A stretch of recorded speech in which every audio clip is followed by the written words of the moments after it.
Yeah, it's flying off. It's kind of like, when you have a product that's so hot, it's just flying off the shelves. Well, in this case, the trim's just flying off the product. Yeah, so Ford is your recall winner so far in 2024. The new one, folks, this is not like a mechanical issue, so that's great. Yeah. But Ford has recalled 2 million, nearly 2 million Ford Explorers. There are over 14,000 warranty claims right now, and it's because trim on the A pillar is, it's missing Flying off. or flying off. Yeah, it's flying off. It's kind of like, when you have a product that's so hot, it's just flying off the shelves. Well, in this case, the trim's just flying off the product. Um, yeah, and what kind of issues can that cause when it flies off and, I don't know, crashes through the windshield of the car behind you and stabs the driver in the chest?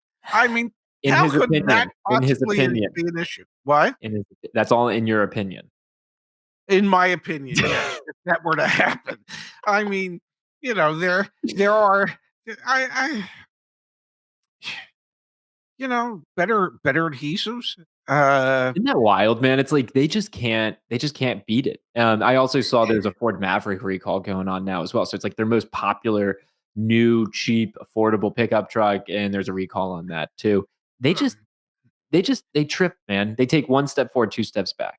Well, that's because they probably found a less expensive adhesive that doesn't really have adhesive properties to it. Yeah. Yeah. They're always looking to cut costs. I mean, that's part and parcel of what they do, and, sometimes, and the glue's bad. What can I say? If just maybe they need to sniff it before they use it. I don't know. In Find out his if it's got opinion. the good stuff in it. Jeez. All right, folks, we got 3 good ones today. First one, Dad. Carvana won't take occupancy of new Tempe, Arizona office campus under construction. Now, this in its own right would not be a really you got to be kidding me. The really you Yes. got to be kidding me comes when you read the first line, Dad. The campus is being developed by Verde Investments, which is owned by Valley businessman Ernest Garcia II, the biggest shareholder of Carvana and the wealthiest person in the state. Folks, the self-dealing within these corporations is incredible. And obviously Carvana is actually not going into that space, but it's just wild, man, how these corporations work. The What person who owns the most of Carvana also owns the real estate development company who builds the building, the rent it to Carvana, which you used to experience at Penske, didn't you? Well, yeah, I mean, they built the campus in North Scottsdale, and then right before we opened, he turned around and he sold the damn thing to a real estate investment trust, which I'm pretty sure he was an investor in or that he owned. And then he leased all the stores back and collected rent.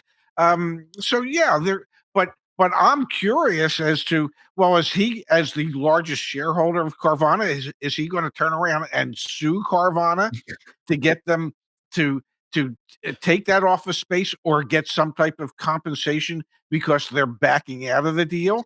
Um, just asking. I mean, I wouldn't be surprised. Um, because I'm pretty sure he must have figured when he started putting this whole deal together, it was based on a handshake with his son in good faith. Uh, In his opinion, folks. Let's in move my on to the opinion, next I one. have no idea. I wasn't there, but I can only imagine the family dinner when they concocted this idea. Yeah, because exactly. because the head of Carvana is Ernie Garcia Jr. Okay, happens to be the son of Ernie Garcia, the richest person in Arizona. There's levels to this stuff, Pops. We got Yeah, places to go and deals to get done. You and I, it's like who's trading off buying for dinner in that family. It's, hey, Dad, I want to yeah. build this building. Oh, okay, we can. It's incredible, man. Levels to this stuff. All right, the other really, you got to be kidding me. We got 2 more. One is this one, Dad. I know you're proud to see the Acura ZDX coming back. The Yes. resurrection of the ZDX, which is, if I'm not mistaken, your punching bag on this show. It'll be a $65,000 electric vehicle. What do you think? Is the ZDX going to flop more this time than it did last time, or will it do better? Um, it seems to be for a luxury, or near luxury, EV. It seems to be almost reasonably priced compared to its competition, say at BMW or Audi or Mercedes Benz, because we were at a Mercedes dealership, you know. So, will it flop? The one thing I know for sure, just looking at it, is it'll be easier for people to get in the back seat of this version than of the original version. Um, you know, it wasn't a popular nameplate to begin with. If they wanted to make, it's almost as Hmm. if they wanted to stir real interest in their first EV, you'd call it the Legend. You'd bring back the Legend name, because when Acura first started, the Legend was extremely popular. Yeah, it was. Um, yeah, and people actually thought that was the brand. They didn't realize it was that, but you could bring back the Legend, and at least that would stir some excitement and some emotion for buyers out there. To bring back the ZDX, which was a vehicle that when they came out with it, nobody bought it. And so they said to the dealers, put every last one of them into your service loaner fleet. Make sure you give them out every day. Maybe we can find a sucker or two that'll want to buy one after they drive it for a service loaner. I mean, it was just it. I often talk about it was the answer to the question nobody ever asked. What kind of vehicle could we come out with? Okay, that's big and brawny, and yet virtually impossible to get anybody into the back seat. It was in one review, it was described as human origami trying to get into the back seat. There I was mean, no headroom. Um, yeah, it'll probably flop. Yeah. I think you'd get a kick out of seeing that nameplate come back, Pops. We got one more, and it's a good one, so stick around for that. Again, want to remind everyone, back on CarEdge.com, that's the business my dad and I own and operate behind the scenes. If you are buying a Chevy, a GM, a Ford F-150, a Mazda, that's like most of the brands. Oh, a Ram. You can buy on CarEdge, gang. So please, this is the new initiative for 2024. Please go ahead, skip the dealership, work with our team instead. Last but not least, Dad, Yes. one reason you might want to skip the dealership, we had not covered the Mac Hayek Dodge incident. Okay. Had No, you read we about had this not. already, Dad? I know. I'm not even that familiar with it. Although people send me stuff, I read it to me. All right, so here's the deal. We had not covered this because I wanted to see what the outcome was going to be before we brought it up on Okay. any of our channels. Dodge dealer fires employees who screwed Soldier out of a Challenger SRT Demon 170. The high level here, Dad. Ultimately, the general manager, sales manager, and salesperson at this dealership all got fired over this Yes. incident. What happened was a soldier, an active duty soldier, put down a deposit on Yes. a SRT 170, the SRT Demon 170, which is a very limited production, rare vehicle. This customer agreed while it was being produced to pay $50,000 over sticker for this vehicle. Place the Wow. order. He gets Yes. called into service. He's away. They Yes. get another customer at the dealership who will pay more than $50,000 over sticker. Vehicle arrives. They sell the vehicle out from under him. Yes. This ends up getting a lot of press for very Yes. good reasons, right? Like, Probably not well, good press. not good press at all. Soldier, don't do that Yeah. to people who Yes. serve our country. Additional dealer markup, greed. Like the customer who actually bought the vehicle for more than $50,000 over sticker, actually, once all the press came out about this, said he would give it back. He didn't want to be Yeah. involved in this. This was not his intent. But ultimately, what happened here, Dad, is the Dodge North America CEO got involved. They got a new allocation for this customer. And the resolution from the dealership was a statement that was posted over on Facebook just Yes. the other day.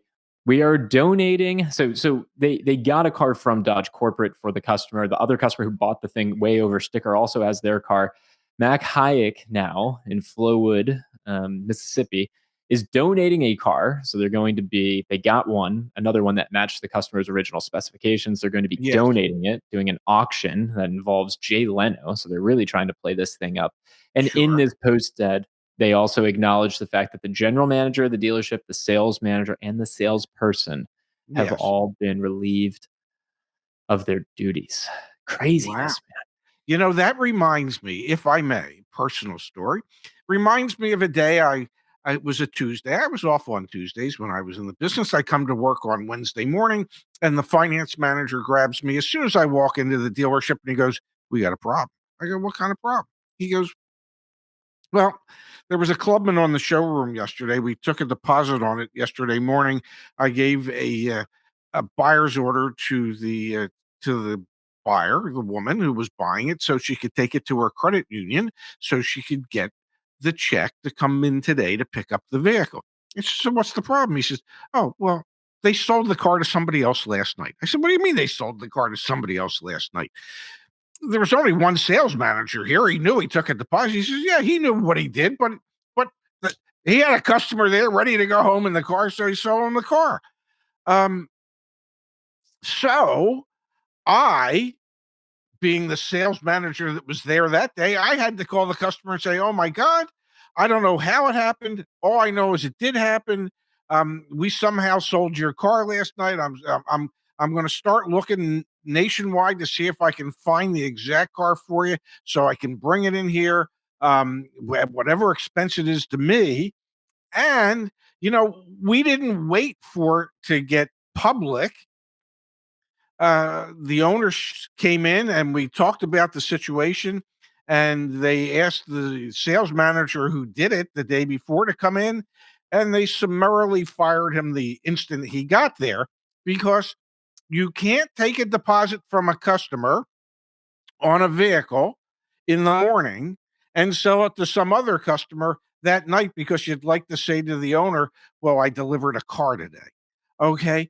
The deposit, when you take a deposit from a customer, there is only one party that is committed to holding that car. That's the dealership. Yeah. Okay. The dealership has agreed that they will hold that car. Now, I know when we were at that dealership, you had 72 hours from the time you left us a deposit on an in-stock car to take delivery of the car. We gave you 3 days to make whatever arrangements you needed to make.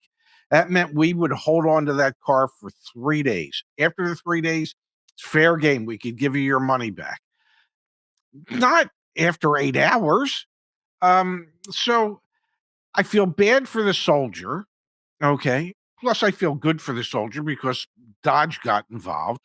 Um, I would almost tell you I feel bad for the dealer, but I don't, because stuff like that typically goes on. It's probably not the first time something like that happened at the dealership. It's just the first time they got caught and they got bad publicity, more than likely, in my opinion. Um,